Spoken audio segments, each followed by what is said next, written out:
friends. Welcome to this week's episode of the Everything Went Black podcast. We're in October now, which is my favorite month of the year because Halloween is in October. So I invited Karl Haikara of Soul Knox to come on and talk about Halloween, our 31 days of Halloween watch list, and things like that. Now, if you guys are following me on Instagram, you'll see that I've already deviated from this list. Somewhat deviated. I think that Karl's discussion has sort of inspired me to check out some other things and add them to my list. And we recorded this back in the beginning of the month, and I know this posts, we're like a week into it now on the regular stream. But you Patreon guys will get this a little bit earlier, so it's almost in real time. Now, before we get going too far, I want to shout out the other horsemen. As you know, I belong to a group of elite content creators known as the Horsemen of the Podcasting Apocalypse.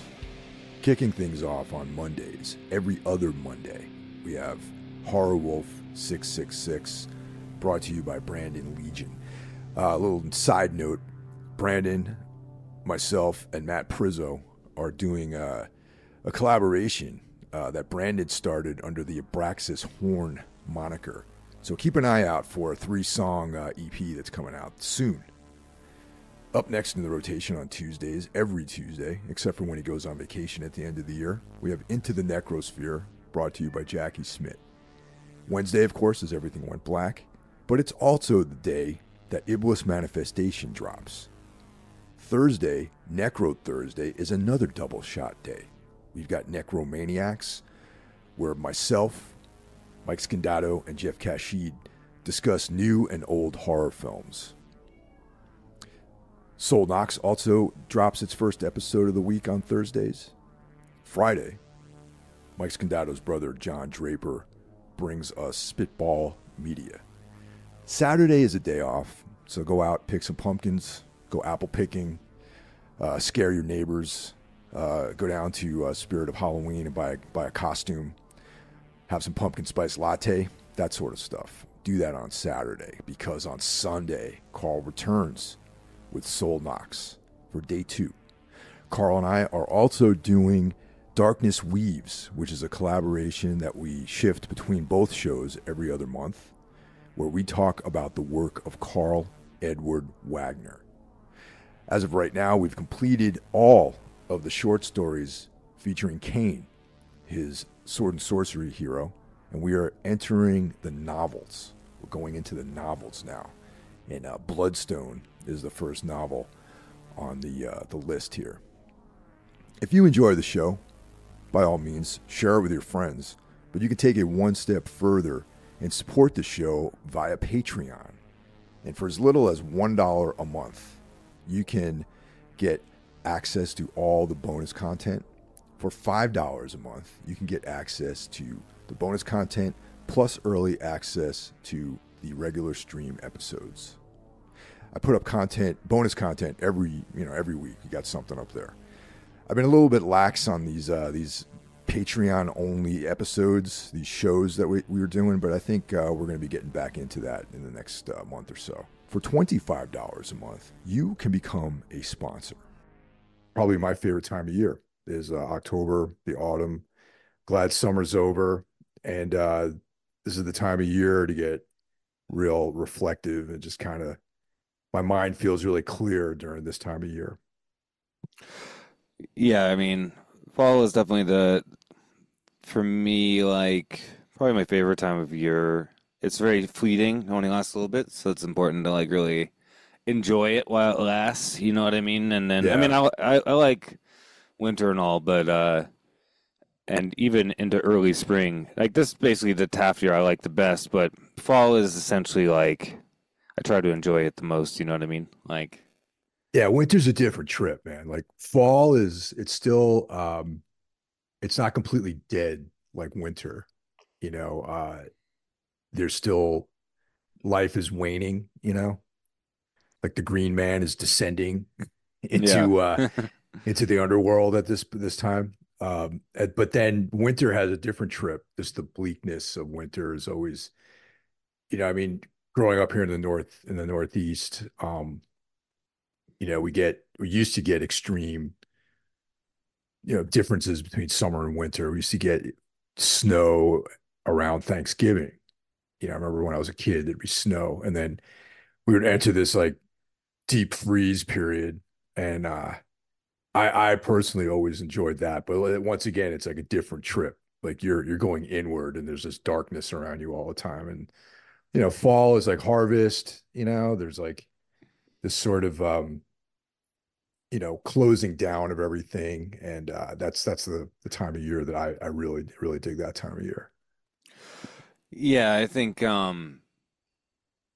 autumn, fall is more like particularly October, um, late September if we actually have like fall weather in September, which we not this year. This year's it's been like summer to October basically here, but um October maybe into part of November depending on what happens, but like particularly October, it's like for me it's always been a time to have like a lot of positive feelings towards because Halloween's always been my favorite holiday even when I was a kid, and watching horror movies and um reading.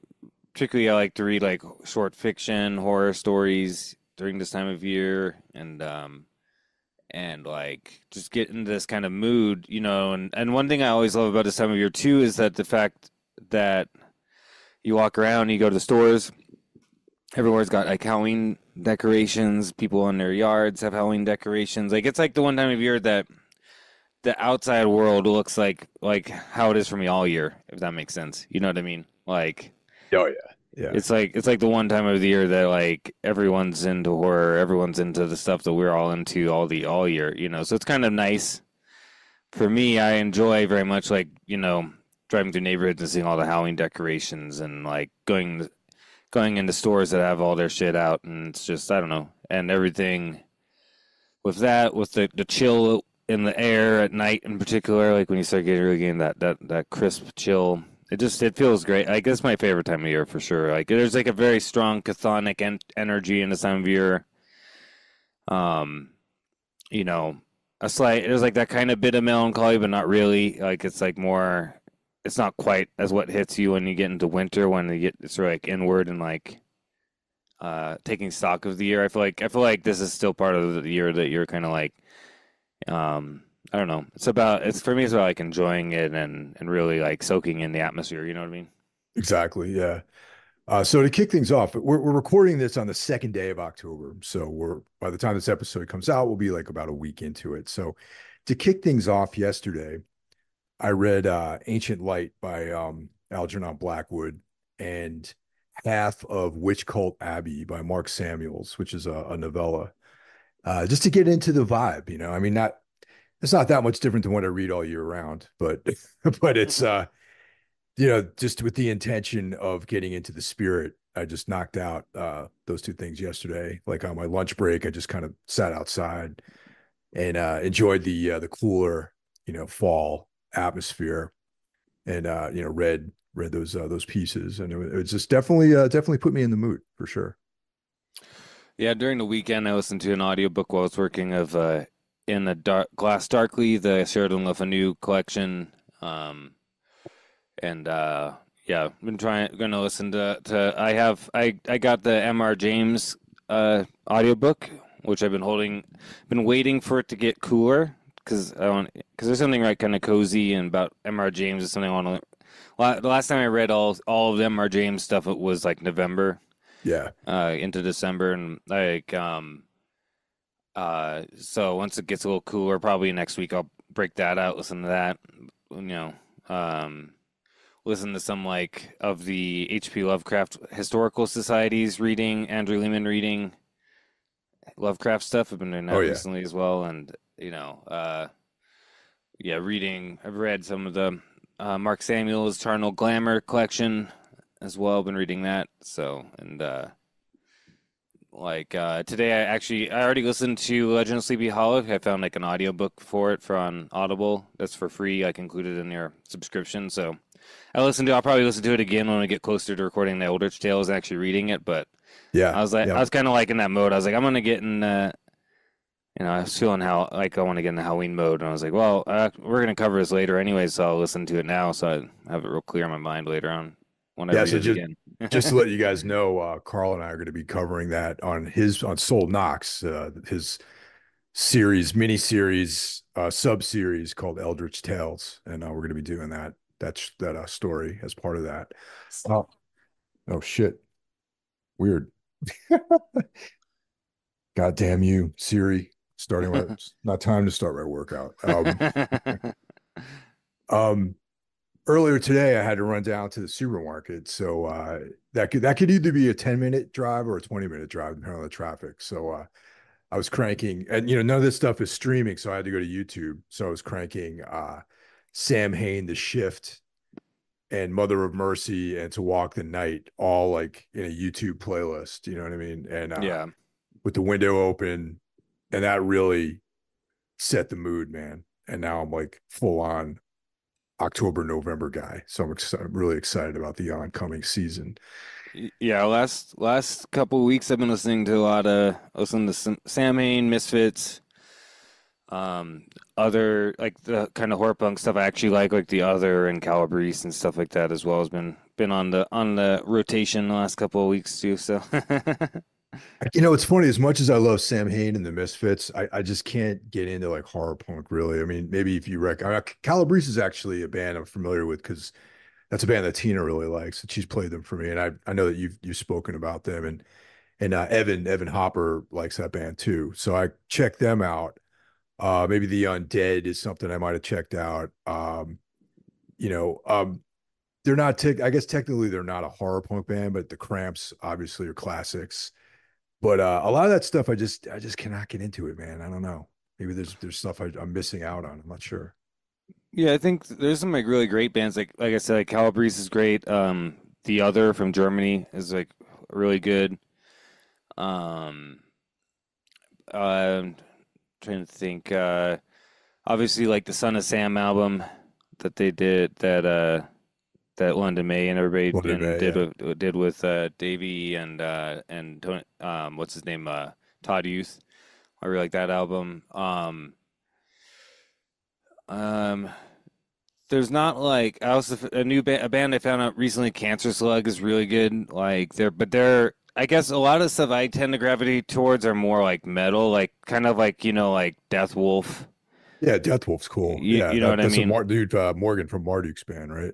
Yeah, which originally started as Devil's Whorehouse, Yeah, Devil's Warehouse. Yeah, which is really sick. So I generally tend to gravitate towards the stuff like that that's more metal, like than say like I don't like stuff like Blitzkid and stuff like that. I think it's kind of silly. Like, but like Calabrese are kind of on that verge, but they I really like even their more punk stuff. But like you said, like the Other, for example, again is like a bit more crossover between metal and punk, but um kind of like because I actually really like the Michael Graves two Michael Graves Misfits albums, so because those are kind of heavy too in a way in their own way, like but it's hit or miss. There's another band that's not too bad called the Crimson Ghosts. I like some of their stuff. Um, but the list is very small. But they're definitely there's like the bands that are good, but there's a lot of bands that aren't good. yeah. I probably just found the bands that aren't good. Now the Crimson Curse, that's not all right. The Crimson Curse is a different band. That's like an emo screamo band from like the late '90s, I think. Yeah, the Crimson Ghosts, All right, as in Crimson like the Ghost. Crimson Okay, Ghosts. Yeah, they're not right. too bad as well. They're the one I listen to every once in a while. But and then um, I don't know if he's technically horror punk, but I also like Wednesday 13 as well. Like he's kind of horror, not really, kind of horror punk, but then he's also like inspired by Alice Cooper and like Yeah, Wasp and stuff. So it's like not, but I really like that and the two Murder Dolls albums as well. But yeah, just something for me. I like the whole idea of like horror lyrics and uh, with punk because I can't stand like all the like stupid politics and punk. So it's oh like yeah, yeah, I generally totally. So Yeah. Yeah. I feel like punk is like kind of like it's like a phase in some ways. I know this is going to sound like really, really alienating to some people, but like, the idealism of punk music is something that's really not sustainable through most of your life. And I find that besides, I mean, there's obviously bands that I carry through, like Black Flag and Poison Idea, Discharge, like bands like that. yeah, those are That good are, bands. yeah, but they're not about the idealism of some of these, youth movements. Like their music is more about just nihilism and just like reality. Especially like Poison Idea and Black Flag. Like Discharge had you know flavorings of politics in their music, but yeah, but primarily Black Flag and like Poison Idea. Those are the bands that really out of like the American punk scene, even though they're in different eras, I guess. But everything else Yeah. is just kind of very, very, very transitional to me. Like I don't, it doesn't have the same, none of the stuff I grew up listening to really has the same meaning in my life, except for those bands. And X or a band like X or the Gun Club, which is like not really punk, but kind of, they're like a different, maybe first wave punk, I guess, 70s like style. Yeah, well, I guess like I've always related. I definitely got into punk when I was a teenager, but for most part it was 70s stuff, and then that also led directly into me getting into post-punk and goth and all that kind of stuff because that's all like an outcropping of. Yeah. But for me, I don't know, like I've always felt like when you listen to The Damned and all those old bands, like politics were the last thing, like on like it was about nihilism, anarchy, whatever you Yeah. want to fucking talk about. It was more like an idea of how to operate than it was like a musical genre. And I think that that's what's gone missing. Because, in my opinion, somebody like Robert Smith from The Cure is probably more of a punk than a lot of punks because he like literally fought Ticketmaster and made sure all his T-shirts are $20 and tickets are an affordable price and all this kind of, you know what I mean? Like, because he has Absolutely. that Yeah. kind of idealism from coming from the punk scene, The, the, but he's carried it through. You know what I mean? the real funny thing about just from my personal experience with it is just like when I was considered punk and hardcore, like I said, like a youth movement, but when I was a youth, I wasn't into that stuff. Like I was Yeah. like I was saying, I got that early dose of like punk from the 70s, Black Flag, a little bit of the New York hardcore stuff, like Agnostic Front and like, Cro-Mags. But to me, that was like second rate metal in some ways, Yeah. and I was like, all right, cool, like cool, but I'd rather listen to Metallica and Slayer and then like Bathory and Venom and that kind of stuff. You know what I mean? But as far as like the idealism and the youth culture around it, I didn't have any, you know, I didn't really have a social life at that point in my life. So I just hung out alone listening to like college radio and the natural progression from those, punk bands was like you were saying, like bands like Joy Division and The Cure and Bauhaus and all that sort of stuff. Yeah, exactly. Like I think that that's more where the concept of punk really like had its total expression in a lot of ways. I think that the fact that there's still people out there playing the same music that's, like it's just kind of wild to me. You know what I mean? Like there's still Dude, there's still people out there playing like second rate Clash ripoffs and stuff. And like you're like, what are you doing? Like that was like definitely of a moment, you know what I mean? well, and to take out one step further, all these like crazy, completely useless reunions that are happening that have been happening since like the last 20 years, really. It's like one band starts it and then everyone jumps on they pile onto this idea. And then I think about like, what if I like tried to go back and play the songs that I played when I was in high school that I wrote? I mean, unfortunately, none of the music I wrote was iconic. Like we got to know by like Cro-Mags or anything. But it's like, but the reality is like, yeah, these dudes are like 40 years down the line, still playing the same 8 songs that they wrote in the 80s. But what were they doing in that interim time? And that's why all that stuff just like seems so pale to me and so sickly and weak. to go back and try to relive, some glory that's long dead and long past, and instead of trying to do something interesting or just not doing it at all. Like I would rather not do something than do it half-assed. You know what I mean? Yeah, I mean, one of the worst examples of that is Black Flag, like Oh, the so-called Black Flag reunion. yeah. Dude, that was the biggest heartbreaker for me because they were like kind of a band that I never thought would do a reunion, man. And then suddenly No. Greg Ginn's putting together these lineups. I saw the Ron Reyes version of it. Like I was literally talked into doing this, going to see them play when they played in Brooklyn, like I don't know, like it's like 15 years ago or whatever, 12 Yeah. years ago. And me and Randy went, Randy Larson. He's like kind of coerced me to go in. I was like, all right, whatever. So we went and it was part of this like Vice like thing. And for like 30 seconds, because Greg comes out on stage and just playing guitar. Yeah. And I'm like, it's fucking Greg Ginn, man. It just that's tortured sound that he has. But then the band kicked in, and then old Ron Reyes, they push him out on stage, and I was like, dude, I was so embarrassed. I felt so bad for these guys. But like, and apparently Greg Ginn is still out there, like dragging his ass across the country. He's playing like in front of like 80 people now or something like that. Yeah, it's sad. I mean, and of course, like, yeah. I mean, to me, it's like it's just you can't recreate that.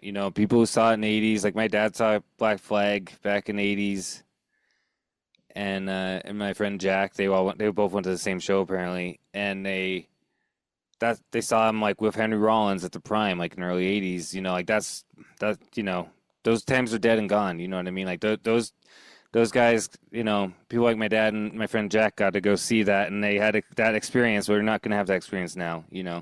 Dude, even 5 or 6 years ago seems dead and gone to me, man. You know what I mean? Like there's such a time is like an ever turning, ever roaring brook, this stream that just keeps going and you can't stop it. And you can't put a dam up around time. Like if it's a stream, the analogy of a stream, it just overflows the dam and keeps going, and you cannot grab onto any kind of moment ever. And if you try, you're a fool, if you ask me. And yeah, like things run their course, and when they're over, and hopefully you have the foresight to see things ending, and you can go out and not make a fool out of yourself. You know what I mean?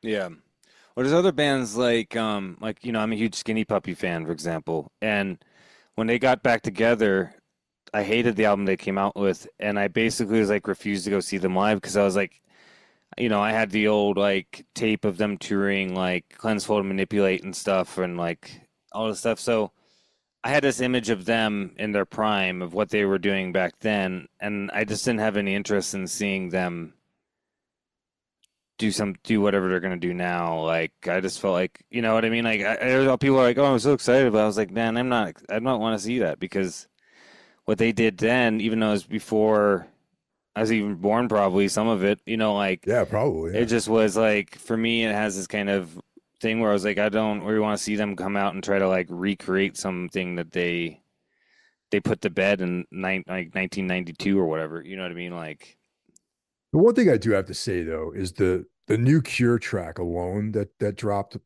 Probably like I'm probably way late on this, but I just heard it over the weekend, and I gotta say, man, I'm actually looking forward to that new Cure record. yeah, me too. For the first time in a long time, like Yeah, for me, The Cure haven't released a good album since 1989 when Disintegration came out. So like, I was yeah, I had my doubts. I mean, they're great. I've seen them live a bunch of times, and they're yeah. they're a great band live, particularly now. Um, but I had my doubts, but that first song was definitely a good start. If the whole album is as solid as that, what my biggest fear was that since basically Wish, they've basically had these like, I'm not a fan of really hi-fi productions where it sounds kind of like adult contemporary music or something. Yeah, yeah. And That's the I was path they out. were going down, though. That's how all the Cure albums sounded for me. It was like this really hi-fi, like the same type of production like Sheryl Crow would have or something, Yeah, dude. and it drove me crazy. Maybe so I can't even really listen to it. So like the fact that this song had more of the rawness of like say Disintegration makes me go, okay, this is more this is what I want from The Cure, is something that feels like the '80s in vibe, but isn't like just repeating themselves. And I think that that track sounds pretty promising in that direction. Yeah, Disintegration and Pornography are like those are like my two jams for them. Oh And like yeah, yeah, it's funny. Jeff was telling me about it over, when we were recording a Necromaniacs episode over the weekend, and he was telling me about the new song by The Cure, and I was like, oh, yeah, I haven't heard it. So I checked it out after we were done recording, and I was like two things. Number one, the song is awesome. The vocals don't kick in until like almost 2 minutes into the song, which I thought was great. I'm like, what is this like yeah, an instrumental version? Which I think is awesome because they're obviously not trying to make something that's easily digestible, and like bite-sized. And it's not Robert Smith pretending like it's the 80s and trying to be like a 25-year-old dude.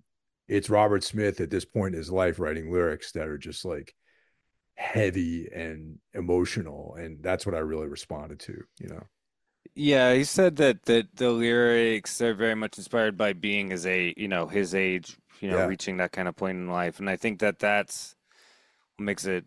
But yeah, and I think I mean for every as much as I haven't liked the stuff he's done in a long time, Robert Smith is true to himself. He does what he's going to do. He's never pretended. He's never attempted to truly recreate the past, except for maybe with Blood Flowers. You know what I mean? Like, but um, yeah. I mean, obviously, like the thing is, like, obviously, he's not going to make Pornography Part Two, right? No. Like, no, you cannot expect. Pornography is such a perfect album made at a perfect time in his life to do what he did.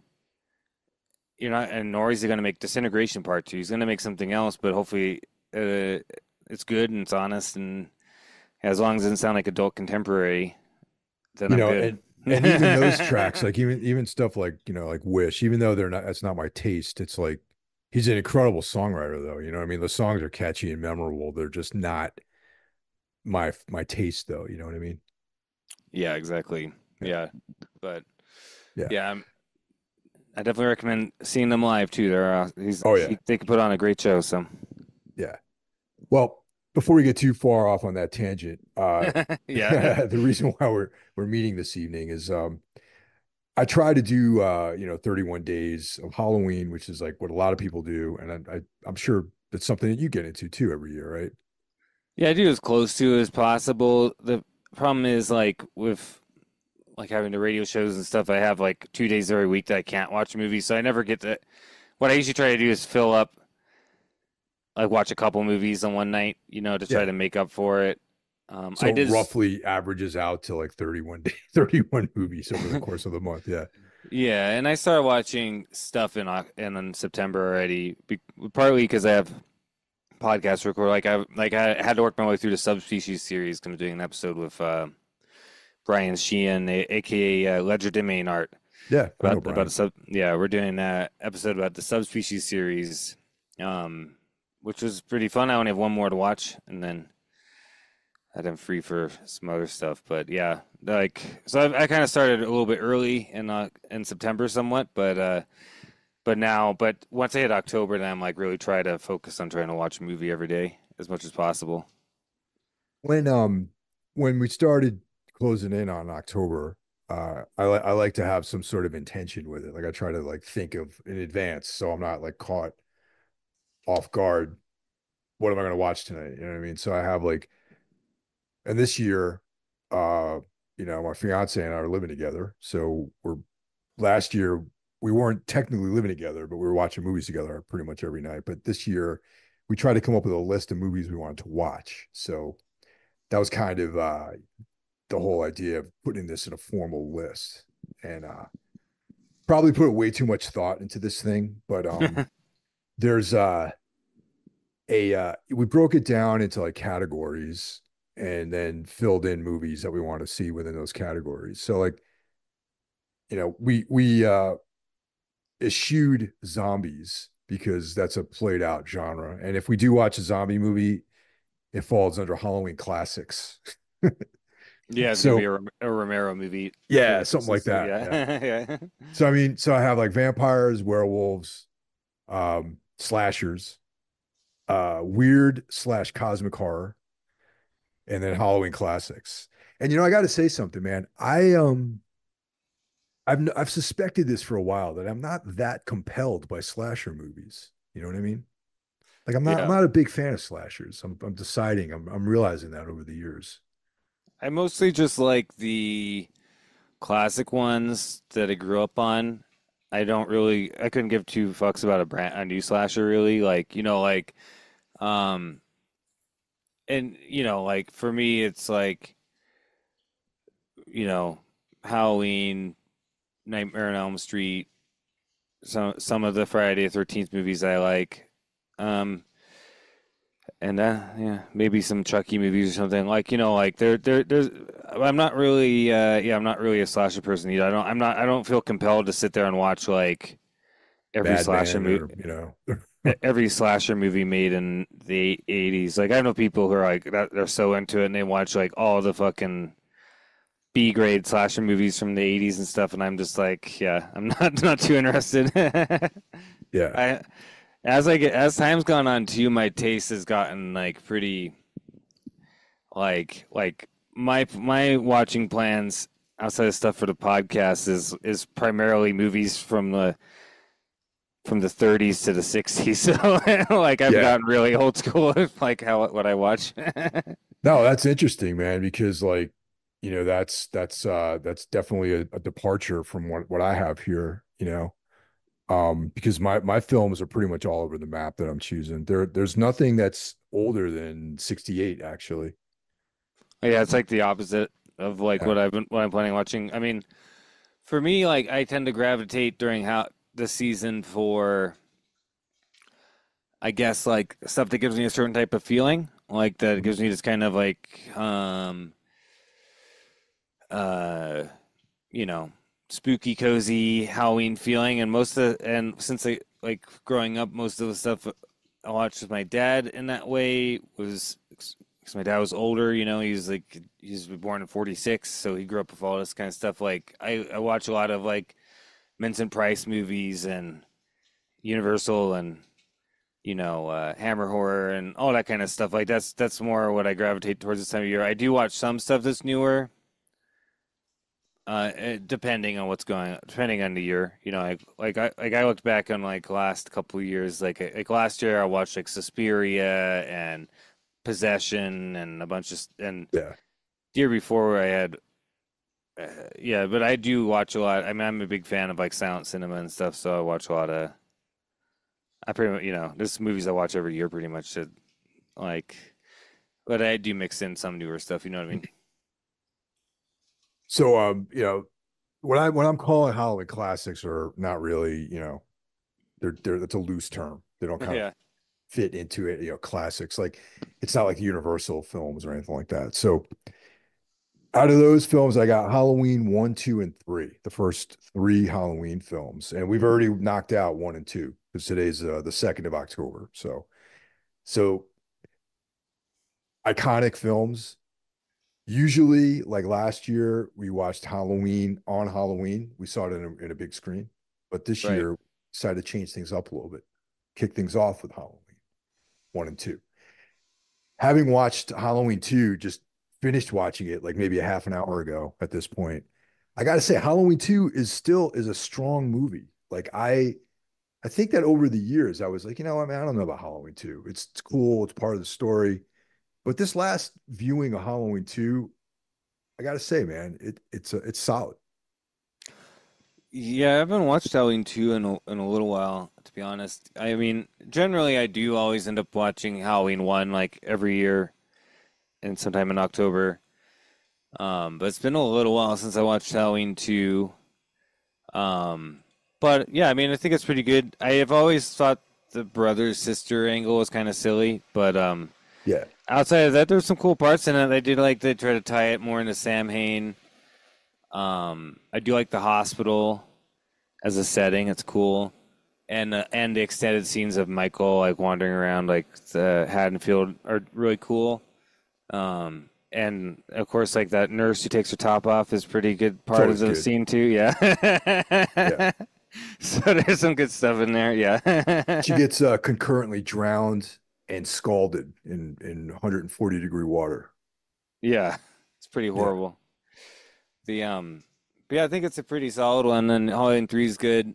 One thing I always said about, and last year I watched 4 and 5 and 6, Ugh. which I hadn't seen in a long time. And 4 is okay for what it is, I think. Like it's not too bad. Like it definitely captures the Halloween feeling. Like when you watch the movie, you're like it really looks like October, it looks like Halloween, like it's got that feeling.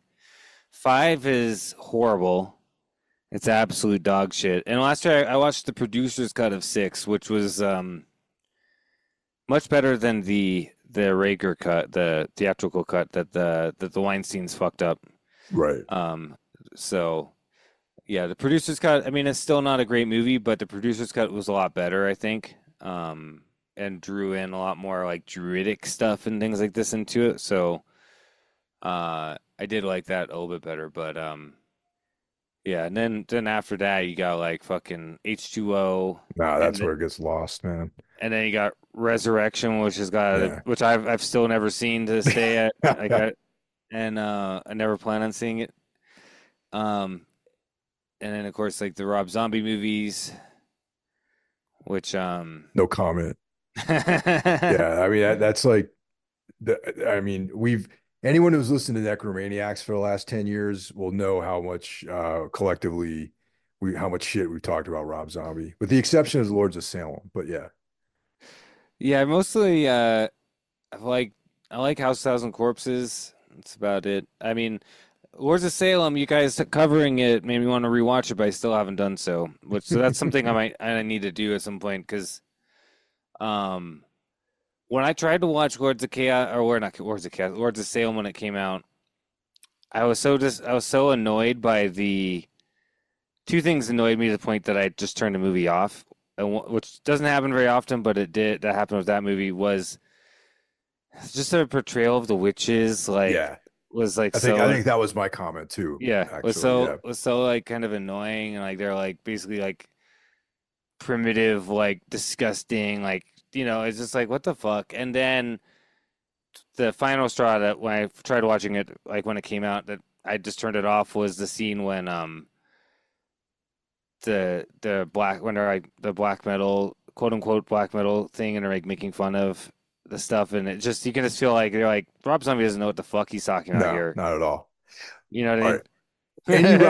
Any Rob Zombie movie is graded on a huge curve. Okay. Yeah. Like there's the standard that I have for his films.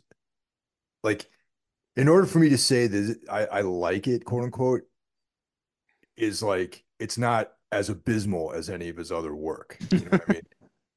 What it So Where's the Salem does look really nice though, yeah, like the shots of like Salem in the autumn and stuff. So that's part of why I wanted to rewatch it. And I figure after listening to you guys talk about, it, I was like, I'm gonna watch it. I'm gonna skip past the part where I'm just gonna overlook the couple annoying things and just actually like try to enjoy it on its own terms. But I don't think, like I said, I do like House of Thousand Corpses, but outside of that, I'm not. I didn't like Devil's Rejects. I didn't like 31. nope. Um, I didn't bother watching the Munsters, so Oh man, Mike yeah. made me watch that for Necromaniacs. Yeah, Yeah, I felt bad for you that you had to watch that. yeah, dude. Like, and I'm actually, unlike a lot of people, I actually like his music. I think Rob Zombie seems like a cool guy in a lot of ways. Like he's into, I want to hear interviews with him and stuff. Like, but yeah, I just don't. I'm not a big fan of his movies. All right, so out of my classics, quote unquote, I got Pumpkinhead, Sleepy Hollow, and of course Night of the Living Dead. And Night of the Living Dead is literally the only zombie movie on my list. So yeah, Well, that's somewhere in the next 3 4 weeks we're gonna be watching those movies. yeah, well, and I kind of pulled up a list of stuff that I'm planning on watching, and well, Sleepy Hollow I'm gonna watch next month because I'm gonna cover it on Soul Knox, but it's not. That's one of the newer movies on my list, and then Night of the Living Dead, of course, like because it's like one of my favorite horror movies of all time. It means a lot to me. I saw it when I was like 9 years old or something like that, Mhm. and it really made an impact on me. And I always have time for Romero zombie movies, even if I don't really have time for other zombie movies, really. You know what I mean? Yeah. Like, I always have time for Night of the Living Dead, Dawn of the Dead, Day of the Dead, like, whereas it may be like, outside of Romero, maybe like Return of the Living Dead is something that I'll watch, but I usually watch that during the summer. Yeah. It's not a Halloween movie for me. Uh, you know, Even though, yeah, overall I'm pretty tired of zombies, I always have time for Romero. Night of the Living Dead, though, just the whole atmosphere of the film is great, and prior to that film, zombies were the more of like voodoo zombies that were being portrayed in film. So it's kind of kicked off the whole genre, really. Speaking of voodoo zombies, though, there is a new Blu-ray being put out by Criterion that has I Walked with a Zombie and The Seventh Victim. It's like Oh, a two-pack, which are two Val Lewton movies, which have been really hard to find for many years. And Criterion's putting them out next week on the 8th. It comes out. wow. So I'm planning on buying that when it comes out because, yeah, those are like two of Luton's best movies, and they've been really quite difficult. I think they're both better than Cat People, personally. I like Cat People a lot, but I kind of prefer those two. But I would be really stoked to have those on Blu-ray, so I'm probably going to pick that up. Good heads up on that. yeah, Yeah. you can pre-order it or pick it up on Amazon. Some. So, going on to the weird tales slash cosmic horror, there's some probably pretty obvious stuff on here. The Thing, Prince of Darkness, Possession, The Blob, the original with Steve McQueen, Yeah. The Mist, and The Void. Those are, we're going to be watching those as well but they're in the weird cosmic sort of sub category. Yeah, last year I bought Prince of Darkness on the. I got the collector's Blu-ray. I watched that last year, um, and yeah, I did pull out The Void because I was thinking about watching that one as well at some point. The one movie in your classics too is Pumpkinhead. My friend bought me a Blu-ray of that recently, and I was planning Yeah. on watching that for Halloween season as well. Because that movie, I don't know, it's a whole thing. Pumpkinhead, the whole thing. It's got a very Oh yeah. strong Halloween vibe. You know what I mean? 100%, and yeah, just Prince of Darkness and The Thing are probably my two favorite Carpenter films. Halloween's great, iconic, but I veer more towards those two films just because there's more of like a sub, like a lore going on there. Like it connects to things that I find more interesting. You know what I mean? Yeah, yeah. I mean, the thing for me though, like with the thing, is that's not a movie I watch. I watch it during winter. The I winter don't. film. Yeah, I don't really like watching it like during fall or the rest of the year. I'm not as big of a fan of the thing as a lot of people are, though. I generally tend to gravitate more towards Prince of Darkness, The Fog, and In the Mouth of Madness when it comes to Carpenter. Yeah. Not that acknowledge how great the thing is. It's just not real. It's not like it's never been. I have no people that's it's like their favorite horror movie all time and stuff or whatever, and it's never really been like that for me in the same in the same way like maybe The Fog is. You know what I mean? The fog is great just for the scenes of those pirates, those that with the smoke, they look like Fields in the Nephilim on like Dawn Razor, the album cover sort of, you know what I mean? Yeah, I wonder if I wouldn't be surprised if Carl McCoy was inspired by them because that movie came out in like 1980, so I'm sure Yeah. they probably were inspired. Yeah, like I love that movie. I generally watch that movie in spring though. Like I watched it early this year and covered it. I got the new like deluxe edition metal box like Blu-ray for it, so it's got tons of special because like we covered it on Soul Knox earlier this year, and it was like Yeah. I love that movie.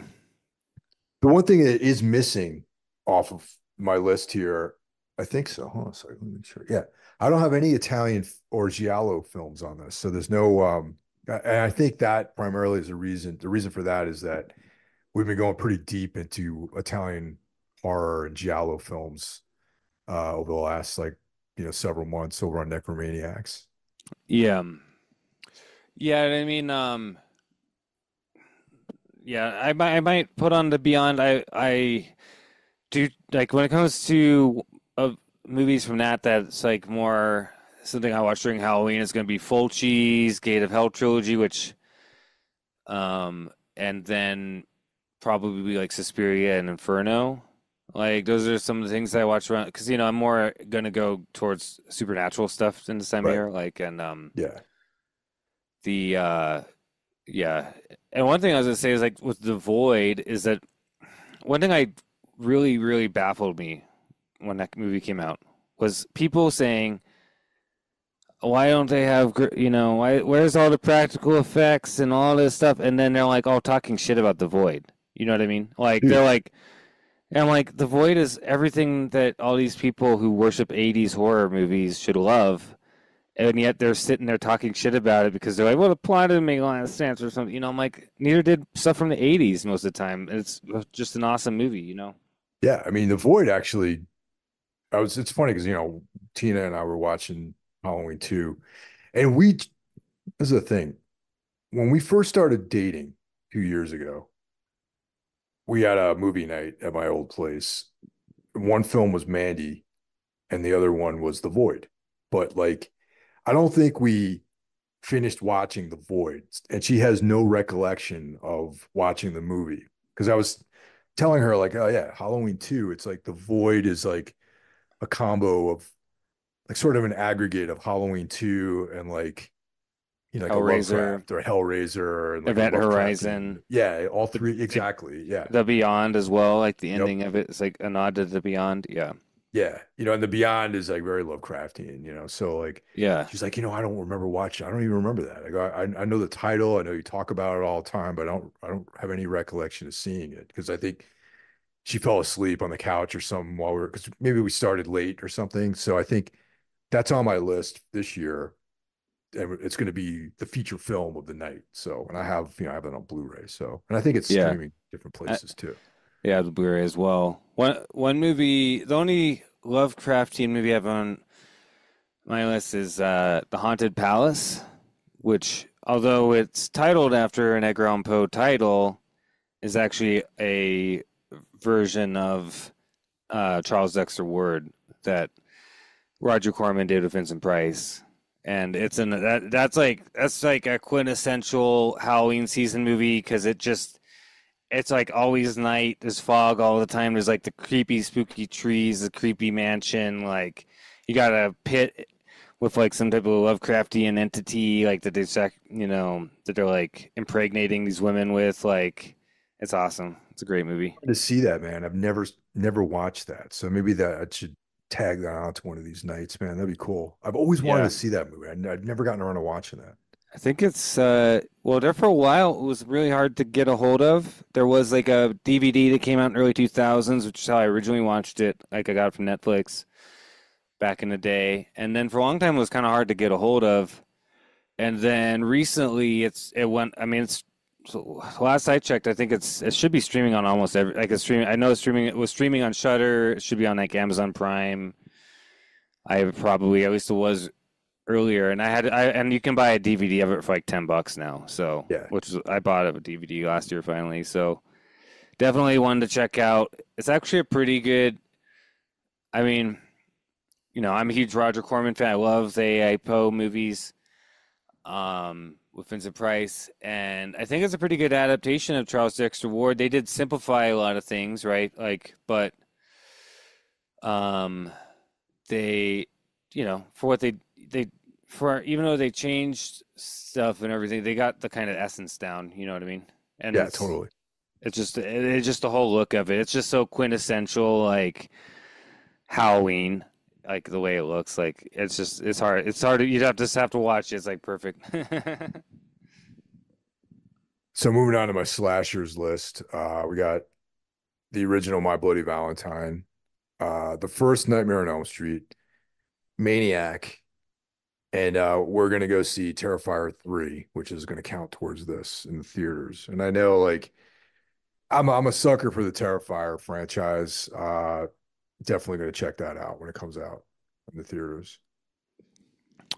Yeah, I haven't seen Terrifier yet, so any of them, like, just hasn't really interested me too much, to be honest. So, No, it's cool, man. I yeah, mean, you know, it's I got onto it.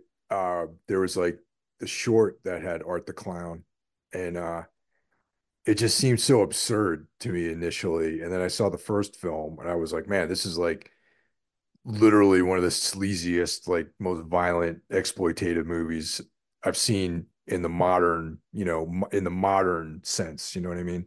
yeah, Like it was like extreme for without being like extreme horror, and which is yeah, a genre that I'm not into like extreme horror. yeah, And I don't know, I just bought in, and the second movie, it's almost like it took slashers and crossed it with like heroic fantasy or something like that. It's just so weird, and it's like yeah. swords, and I don't know, it's just cool.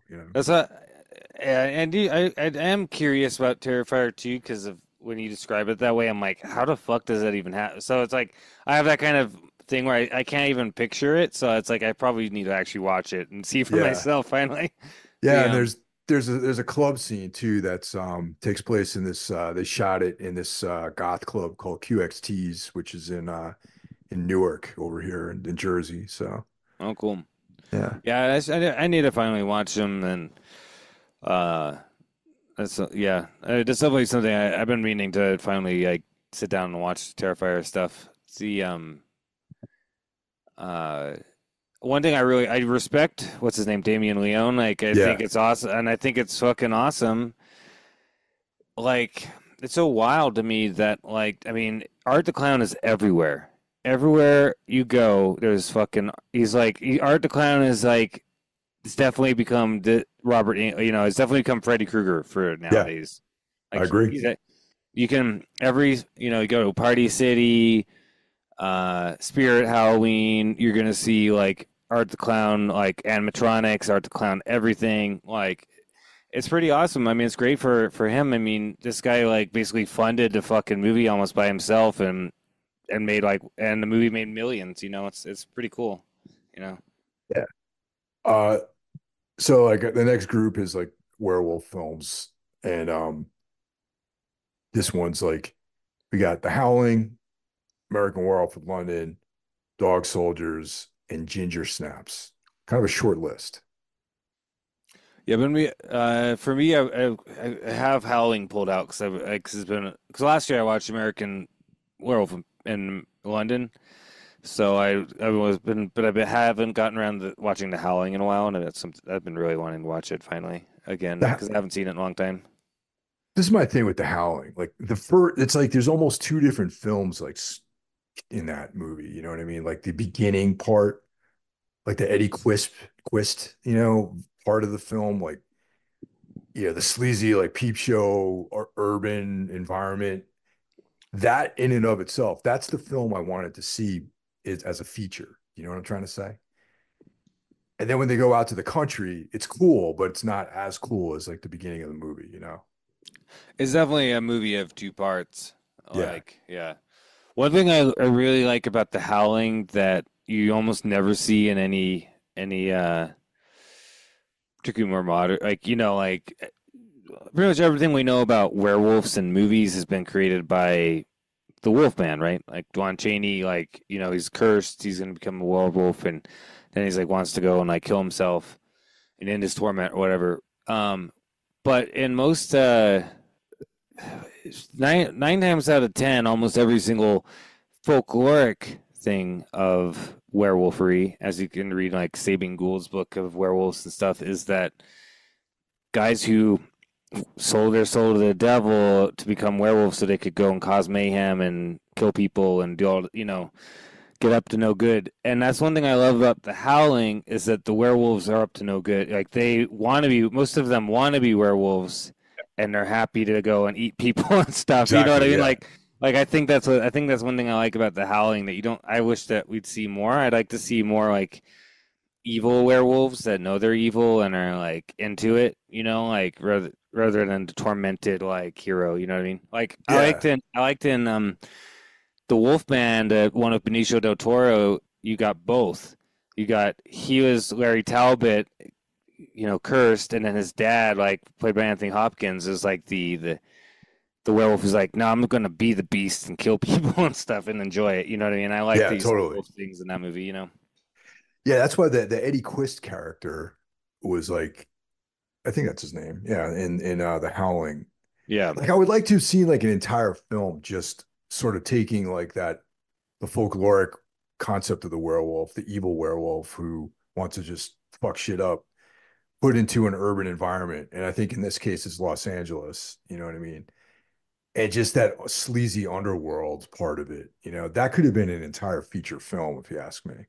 yeah, that would be, and maybe somebody will take that and run with it. Maybe somebody does a Howling remake. They can Yeah. do something like just do that part of it. Like I think that would be pretty cool. Yeah. Just like fucking uh, it would tie into like Dr. Jekyll and Mr. Hyde a little bit as well, except that Eddie Quist is like isn't a Dr. Jekyll. He's still a Just a fucking Mr. Hyde, yeah. he's always Mr. Hyde. Yeah. But it's just Yeah. like he's Mr. Hyde and then Mr. Hyde on steroids is a werewolf, right? So Yeah. And then the biggest list I got is the vampire film. So this, there's some obvious ones on here. There's Bram Stoker's Dracula, which, love that film. yeah. The Lost Boys is playing on Halloween night at the Cranford Theater in Cranford, New Jersey, which is like the next town over from here. And that's where we watched Halloween last year. So we're going to go check that out. Vampire's Kiss, lighten things up a little bit. 30 Days of Night, Near Dark, Only Lovers Left Alive, which is like the Jarmusch, his attempt at making horror, which I quite enjoy that movie. The Horror of Dracula, Dracula, Prince of Darkness, some Hammer. Got some hammer. So you got Yeah. some movies from the 50s. Yeah. Well, actually, now I see that when I said the oldest film was 68, now I blew that out of the water here. I'm doing a double feature of Nosferatu with the Murnau version, which is like a silent film, and the Yeah. Herzog version back to back. And Yeah, yeah, those both the Hammer movies and the Nosferatu's are on my list as well. So yeah. And Salem's Lot, the remake, because we're gonna which I know I'm gonna be disappointed because I know that movie will never live up to the miniseries that came out in the 80s. But we 70s, gotta see. Oh, 1979, the right? 70s, the Yeah, 70s. Yeah, wow. 79. Okay, that long ago. Yeah. Yeah, I think it was 79. Yeah, I think you're probably right about that. It's almost the 80s. So Yeah. yeah, I think that comes out tomorrow, the third. I think so. Yeah. But on like I think it's on Um, like Hulu or Max or something like that. It's like yeah, streaming. it's out on Max. Max, yeah. So yeah, The stuff I heard about it has been less than impressive, so but I gotta yeah. see it. Yeah. I think it's gonna look awesome. Here's my prediction for it. I think it's gonna look sick and have some good set pieces, but be a shitty movie overall. That's my projecting. Reluctantly, I agree. But Without it having might, seen it. but it might be great. Who knows? We'll find out. Yeah. I try to go into stuff pretty open minded. You know what I mean? The mini series is still to this day scary to me. It scared me the hell out of me when I was like a little kid, but like it's to this day that mini series chills me. The Yeah, portrayal of vampires in it, the kid at the window, just like everything about it scares me. Even now, yeah. I think that the miniseries like the set pieces are great. Like the kid at the window, the stuff with Barlow. A lot of that stuff is really cool. The only downside of the miniseries is that some of the priest character is basically not in it at all. You know what I mean? yeah. Um, Well, they take a lot of license from the novel, definitely. Yeah, yeah, that's the only downside of it is some of the licenses like like they do the plot with the guy beating his wife, but then it doesn't like follow through in a way that it does in the book. There's a few instances of it, but overall, I mean, it's Toby Hooper is awesome, great, like every production design, like the house is amazing in that movie, um, Yeah, and just those scenes that they did are just like iconic. Like they're like seared in anybody, particularly like the fact that like you're probably what how I mean you're a kid when did you watch it when it first Yeah, when it aired? was on TV. Yeah, yeah. Yes. So you're probably I mean you're like what like 56, man. yeah. So you're like definitely so you're like what 9, 10 when Yeah, it was something like like 9 or or 10 years old. Yeah, 12 or 12 yeah, whatever. I can't do 10. math. Somewhere I can't do math either at this stage. It's like But Yeah. yeah, it's if it came out, yeah, I was like young and impressionable when that movie came out. So it's Maybe like, and then the later generations, like I first saw it like when I was a kid on VHS, renting it at Safeway or whatever, you know what I mean, right? And then the same things were like seared in my mind too, like those same images. So it's just like one of those things where it's like anybody who saw that, those scenes were I think really just like much like if you watch Texas Chainsaw Massacre, you hear those like there's like this dude, these scenes in that triggers you, movie, yeah. triggers you. Yeah, totally. Yeah. Like Toby Hooper was a real master of doing that. Yeah. So that's my list for the coming month of movies that we're going to try to watch each night, and hopefully we stick to it. Some of these are theatrical things we're going to check out in the theater, like, Lost Boys. And yeah, it's like a fun movie. It's like a date night movie. So it should be fun. Yeah. Yeah, some of the ones that I'm gonna definitely watch that some of the ones I have some movies I watch almost every year, so like every year I watch some Universal horror because that was like my introduction to horror. I have a really huge love of all those movies. I usually pull out some. A lot of them are streaming this year actually too, but I have like all the DVDs. But I usually watch Dracula and then I watch Frankenstein and Bride of Frankenstein. I think this year I'm going to try to watch some of the Frankenstein sequels, like Son of Frankenstein and stuff that I don't watch very often. Probably the Wolfman. I always watch House on Haunted Hill every year. That's one of my things I watch every year because my dad and I did that. Like it's one of those things we did when I was a kid. Um, that I kind of kept going. I always watch it every year. You know what I mean? Yeah, it's like a Um, tradition. Tradition, yeah, it's like a tradition. And Haunted Palace has kind of become that for me now, and Nosferatu is definitely one of those. Um, some movies, one movie I wanted like, well, Black Sunday, I Oh has yeah. become one of those as well. I've watched Black Sunday almost every year. One movie I've been wanting to watch, I haven't watched in a little while. That's one of my favorite horror movies is Carnival of Souls. Oh yeah, man. I have the criterion of that one. That's awesome. I love that. Yeah, yeah, it's like just such a great movie. And then one movie I really love is City of the Dead, aka Horror Hotel, Oh yeah, yep. That's a good one too. which I've seen that. it's a great like Halloween one, and it's like a satanic witch cult thing, and then it also ties into Lovecraft because they named some of the stuff after Lovecraft as well. It has a kind of Lovecraftian feeling in a weird way, but more like the kind of Lovecraft side of like I don't know, like when he's talking about like the cults and stuff. You know what I mean? I think the place Yeah. is called Dunwich in the movie too. Like, yeah, I gotta revisit that then. That's something I haven't thought about that movie in years, actually. dude, the newer remastered versions that like what's on, I think it's still on Shudder.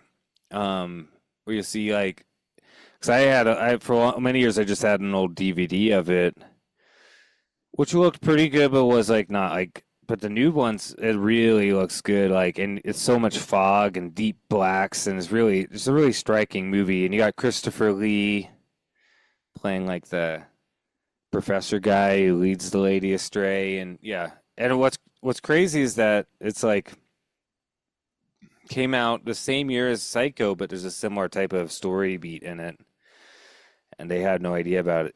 It wasn't an inspiration from Psycho. You know what I mean? Yeah.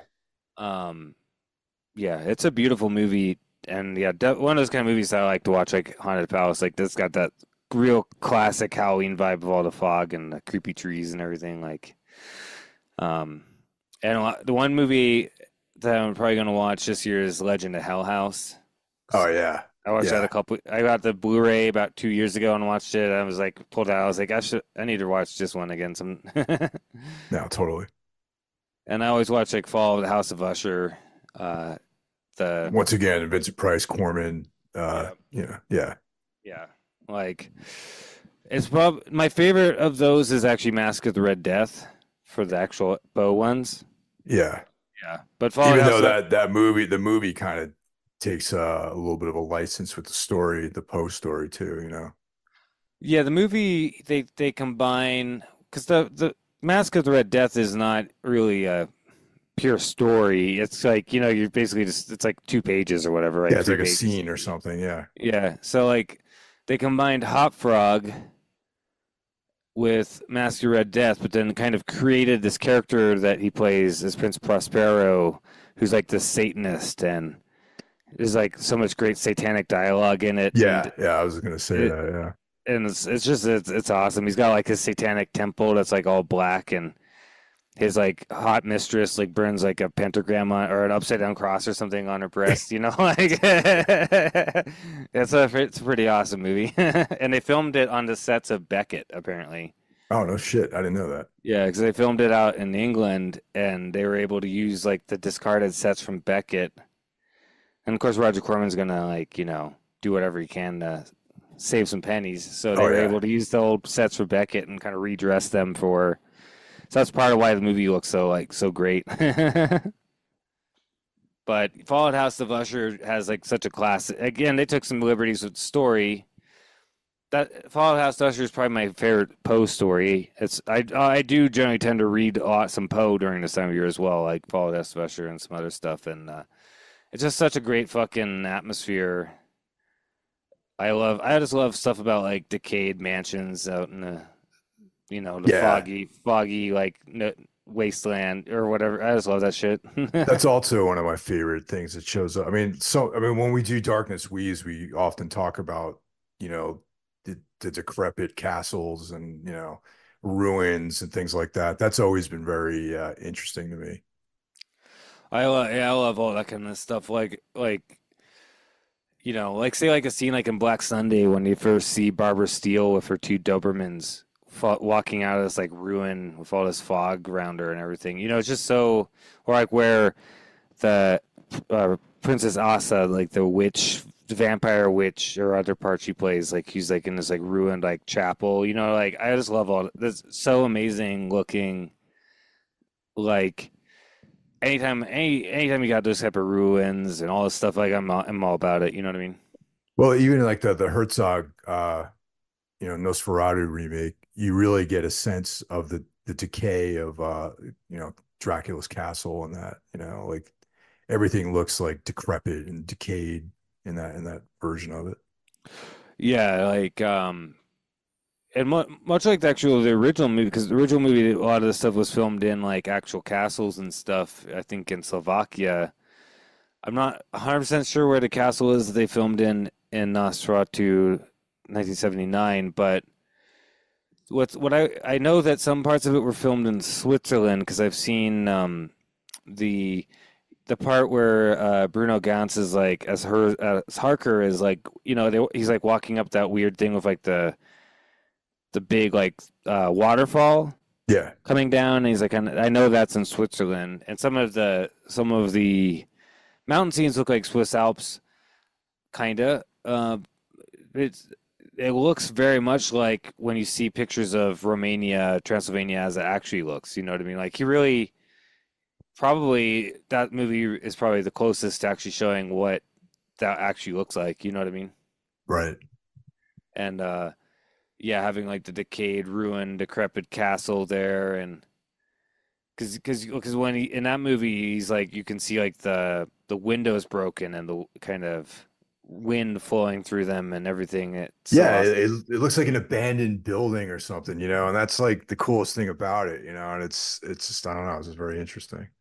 Yeah, yeah, I thought a lot about it. That probably, I mean, those two movies, the original and the remake, are up there. I mean, they're close to being some of my, if not my favorite, like close to my favorite horror movies of all time. Just like how much they mean to me and I relate to those movies.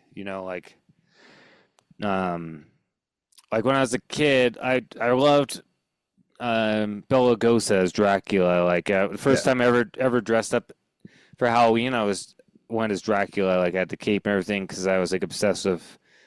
After my dad showed me Dracula 1931, I was obsessed with Bela Lugosi as that. But I always like kind of related, I guess, in some weird way, more to the monstrous like Warlock from Nosferatu. Like once I saw that image of Warlock like in a picture, I was just like instantly just like struck by that. And there was one year I went as Warlock for Halloween, like uh or the then around that time is when I first saw the Klaus Kinski one. My dad bought that because he knew how much I loved the original. And then once I saw 1970, I mean, I was obsessed. Like, I mean, I've watched that movie so many times. Like, I've always really related to the portrayal of him and Klaus Kinski has in that, where he's talking about like centuries of loneliness and all this stuff. And like, I just like, I've always like related to that. You know what I Oh mean? yeah, that actually it's interesting. I forgot to mention this when we were doing Mirage in Darkness Weaves. You know, there that version, like the illusion that was cast over the ruins of that castle, like the true appearance of that castle in that story beckons back to like the portrayal of it in Herzog's Nosferatu, and that theme of loneliness, which is in that version of Nosferatu, also seems to be like part of that Mirage story as well. I don't know, the two things, like it would be cool to like that they're connected in some ways in my mind a little bit. Yeah, I definitely picked up on that as well when I read Mirage. Like when he's talking about the loneliness of the undead at the end, Yeah, right? Like even a loneliness, like that's on 100% the type of vibe that 79 Nosferatu has, like just this like loneliness and just tired. He's like tired of doing this shit. You know what I mean? In a way, he's like tired of being there alone, like in his dusty castle. He's like wants to go and do new things, and I think hopefully find himself a vampire bride, but. Isabella Johnny leads him astray, unfortunately. But I understand. I understand why he'd go for it. oh yeah, yeah, she'd be the perfect vampire bride. She almost looks like a vampire already, like when you see her, Oh like yeah, definitely. she's so like beautiful in a movie. The and did you see the trailer for the Eggers one that came out? Yeah, yeah, it looks pretty sick actually.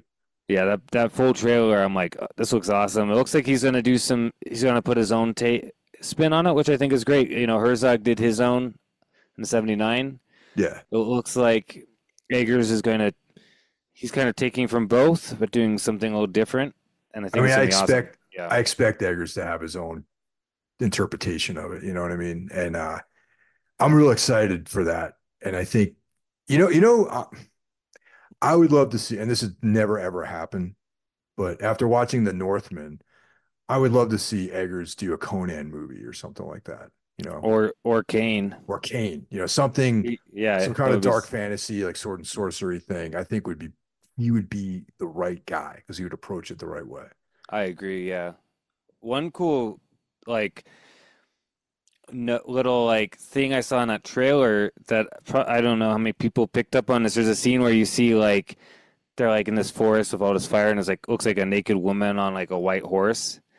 And I was like, that's an actual folklore thing that they used to do is they'd have a naked virgin ride on a white horse through a cemetery, and if the horse shied away from, that's how they found vampires. Oh shit. Okay. Yeah, and I saw Damn. that one, I was like, that's the type of shit that I love about Robert Eggers is he like digs in and like finds these like weird folklore stuff to put in his movies, like. So I have a feeling we're going to see a little bit more in terms of the folklore and stuff, probably on Harker's journey to Dracula or something. You know what I mean? I'm not sure where That's it's going to awesome. fit in, but I think that was a pretty awesome little detail. You know what I mean? Hell yeah. Yeah. I'm like, but yeah, it's like that kind of stuff that I love about Eggers. He's just so like detail oriented. Like, he's going to do it right. And yeah, him. combining his horror elements with like that what he did with Northman with this kind of like super violent like heroic like kind of heroic type of whatever savage I Yeah, think that would be awesome. He'd be a perfect person to do a Kane story, I think. I know that's like the fantasy, Either do I would love for him to do all the Howard stuff. I would love him to do a Solomon Kane, Yeah. like a movie, like all that stuff. Yeah, anything like that, like Kane, Conan, Solomon Kane. Solomon Kane would be really cool in his style. I could see him really because he loves getting into historic like Yeah, stuff. period Like, pieces is kind of yeah, like his bag. that would be really, particularly like, yeah. There's a lot that you could.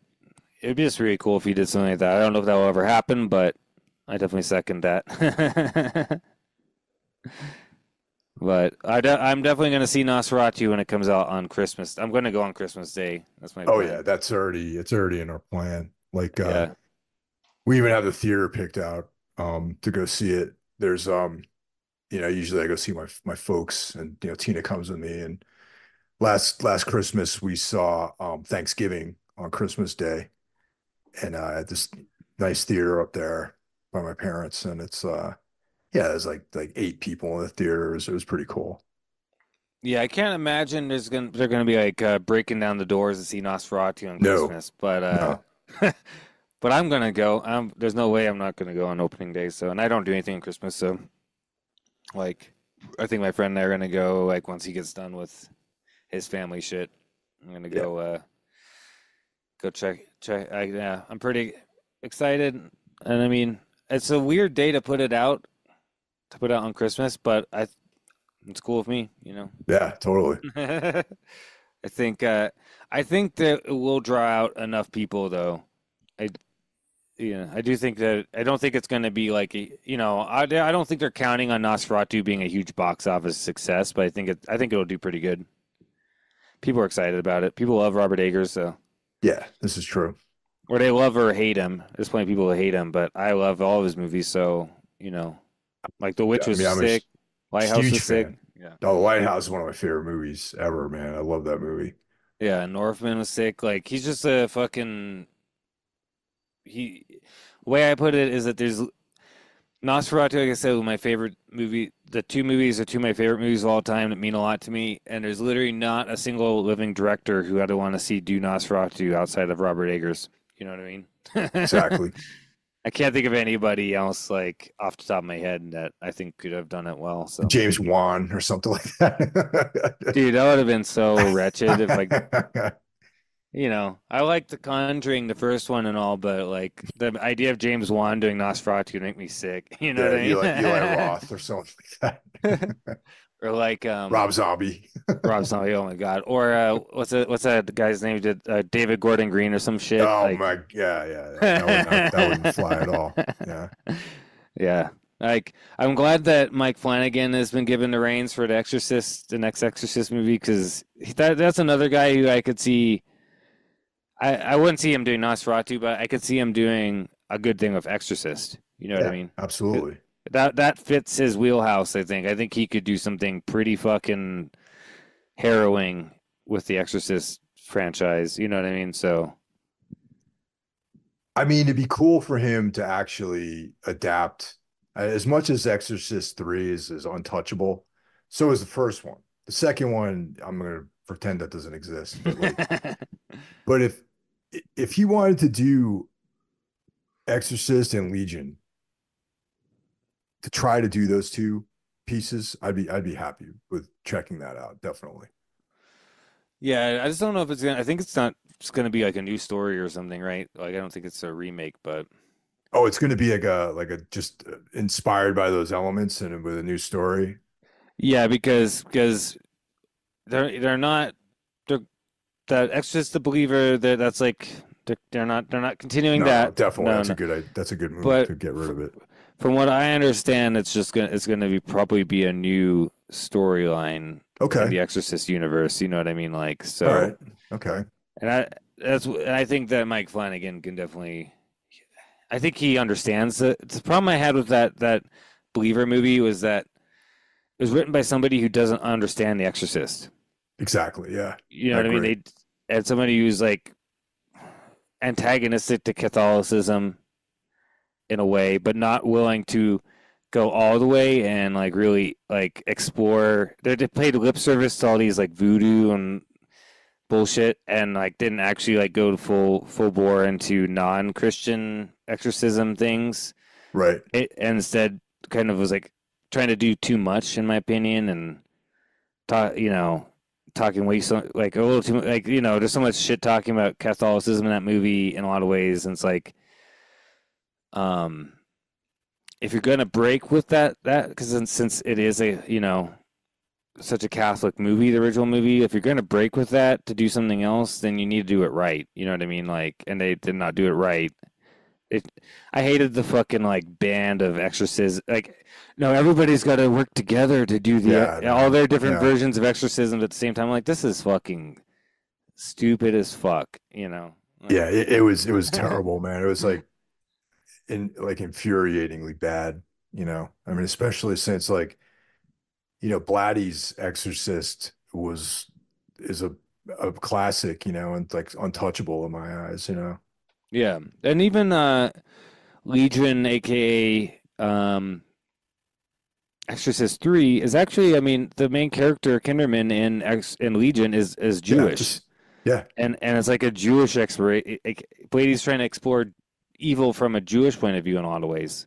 You know what I mean? yeah. And that's what. So there already were not. I don't think that it needs to be Catholic to explore, but it has to be an exploration of evil in some context, and that's not what The Believer was. It wasn't an exploration of evil in any way. You know what I mean? I think that a really cool take on The Exorcist would have to do more with just like a objective evil. You know what I mean? Like a dark force as opposed to evil. Uh, Like a kind of one of those like abyssal entities, like they talk about, yeah, like that yeah. exactly. Yeah, like I couldn't think. For some reason that the term was escaping me. Like something that's like beyond religion. That's just like darkness. That from a different version of reality or something like That's kind crossing of over. it's like, and this is more what I think happens with exorcism, anyways. It's like something that it's not really evil because it just doesn't. It's like unhuman. It's like Yeah, it's going. unhuman. Yeah, It might be like tormenting people just for the fun of it, but it's not really doing it kind of because it's yeah. quote unquote evil. It's evil to us because it's doing something we don't understand, right? But Well, like taking, also it would yeah, be cool to explore like to come at the storyline from two different sort of angles. Like one, like yes, the existence of this like dark force, from a different realm, and then also the psychological aspect of manifesting like in inward darkness, but maybe they're both the same thing. You know what I mean? Like they're the human mind conjuring up this darkness and changing the physical form, and then exploring the possibility that the inner darkness and this outer entity are actually the same thing, or giving you the viewer the option to argue which one's actually happening. Like something like that, I think would be really cool. yeah. I think something like that would be cool. Like, uh, yeah. Who knows what Flanagan's gonna do with it, but I think you're more likely to see something like that with Flanagan than you are what we saw with like Yeah. Believer. You know what I mean? You're more likely to see something like that from Eggers if he did The Exorcist. If he did The Exorcist, I mean it'd be pretty. It'd be interesting. I'd be curious. Like, I would be curious what he would do with it, but I don't think he's gonna do that. Yeah. No, no, that's not something in the realm of I wouldn't even imagine him being interested in doing something like that. But No. that it would be pretty far out though, I think. Yeah, it'd be pretty far out. Yeah, I mean, outside of Nosferatu, really, which is something he's like wanted to do for like what 15 years or something like that. Like, I think seems to be more interested in doing his own things. So Yeah, yeah. one thing I was so like amazed by is the fact that a studio gave him millions of dollars to do The Northman. That's still something I'm baffled about. Dude, I mean, that's an incredible movie, I thought too. But Yeah. like, yeah, I mean, that limited appeal though to people, you know. And I mean, he had like Ethan Hawke was in it, and like, what's his name Uh, there, the handsome Wi- blonde guy, yeah, and like William Alexander Dafoe. Skarsgård, Willem Dafoe, yeah. Yeah. Well, Like, yeah, Willem Dafoe like, is like, I mean, he already had experience working with him in the Lighthouse, yeah. and he's the kind of guy who goes off the beaten path quite a bit, you know. It just the thing about Northman is it's a pretty wild movie, pretty extreme. Um, Gets real in the in the weeds with like Nordic folklore and stuff, and is violent as fuck. And then it's like but you know, I guess it's like not really. I think maybe the studios thought that maybe they can like profit off of the popularity of the Vikings, but Northman makes the Vikings show look like fucking child's play. You know what I Oh mean? yeah. Like, which it is. Like the Vikings show is pretty bad. Yeah, Like in my I couldn't opinion. get Yeah, through any episodes of that. Definitely not. Yeah. yeah, and like yeah, it's just like Northman's like a violent epic, you know, retelling of Hamlet, basically the original saga version of Hamlet, which is awesome.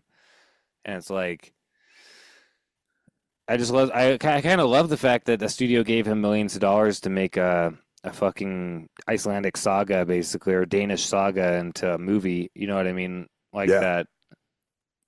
I'm not surprised it didn't do well, but it's kind of bad. It's kind of too bad. But you know, it's just one of those things. Like in this day and age, no one, the studios are so afraid to give anybody money to do something unique. You know what I mean? That, yeah, it's just surprising me that they greenlit that. You know what I mean? Yeah, I mean, and they're probably hoping to like trick some people into thinking that it was going to be like, going to see like some action film or something, you know. Yeah, I think so. And the trailers kind of did that a little bit, right? Yeah. But They yeah, played up the more the action elements of it. yeah, but yeah, it's a Robert Eggers movie, so it's gonna be strange, you know. But I would like to see studios take more chances though, because the Northman's like really gained a lot of audience, like more of an audience as time's gone on, right? You know, like Absolutely, yeah. done very well on DVD and stuff. So it's like I don't know. I think studios need to take more of a chance. You know, like one thing I liked about like the Beetlejuice was that yeah, sure, it's a known IP of Beetlejuice, but they allowed Tim Burton to kind of take a chance with it and do something different. Like it's not a retell. It's not Beetlejuice again, like the same storyline. It's like a totally different storyline, totally different stuff happening in it. You know, which I I really appreciate that enjoyed fact. it. Yeah, I thought Beetlejuice was great, and there's probably going to be a third one. So, you know, yeah. I mean, as long as they do continue the thing of like doing something different with a third one that's not repeating the same stories, I'll be, you know, I wouldn't be adverse to it. You know, it was yeah, like I really enjoyed that movie. So. absolutely, definitely. Well, Karl, thank you very much for indulging me on this. This is a, kind of a freestyle, free form sort of episode. So I appreciate your involvement on this. Listen, when you asked me, I was like, yeah, it'd be awesome. It's kind of fun to do a free form episode because we generally, when we do episodes, we're like doing them about a short story or something. Yeah, So it's yeah, it's like, very intentional. yeah. Yeah, definitely. So it's kind of nice to Yeah, do one of these every once in a while. yeah. But anyway, thanks for listening, everyone. And you'll be hearing me and Karl shortly, twice this month, actually, on the next installment of Darkness Weaves, and then again on Eldritch Tales. So stay tuned. Yeah, I'm sure Eldritch Tales, since we're talking about Legend of Sleepy Hollow, will be getting into some more autumn talk on that one. Oh So yeah, yeah, absolutely, man. Yeah. All right, awesome, man. dude. Thanks a lot. I'll Thank you. talk to you soon. Take care. Cool, dude. Bye. Bye.